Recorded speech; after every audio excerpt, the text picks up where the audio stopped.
পুরুষদের AFC Asian cup বাছাই পর্বে প্রতিটি দল একটি করে ম্যাচ খেলে ফেলেছে, যেখানে বাংলাদেশ অ্যাওয়ে ম্যাচে ভারতের বিপক্ষে গোলশূন্য ড্র করেছে।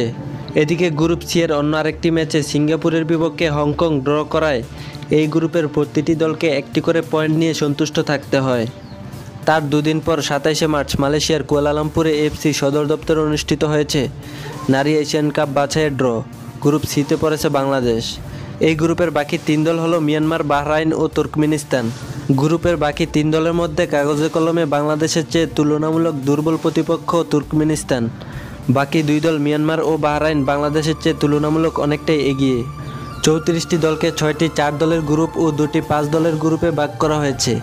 বাছাই পর্ব অনুষ্ঠিত হবে ৮টি দেশে, যেখানে আছে Cambodia, Indonesia, Jordan, Myanmar, Tajikistan, Thailand, Uzbekistan ও ভিয়েতনাম। বাছাই পর্ব খেলা ২৩শে জুন থেকে ৫ জুলাই পর্যন্ত অনুষ্ঠিত হবে। ৮টি গ্রুপের শীর্ষ দলগুলো চূড়ান্ত পর্বে উঠবে, যেখানে তারা বর্তমান চ্যাম্পিয়ন চীন, দক্ষিণ কোরিয়া ও জাপানের সঙ্গে খেলবে। টুর্নামেন্টের মূল পর্ব ২০২৬ সালের ১ থেকে ২৬শে মার্চ পর্যন্ত ৩টি শহরে অনুষ্ঠিত হবে।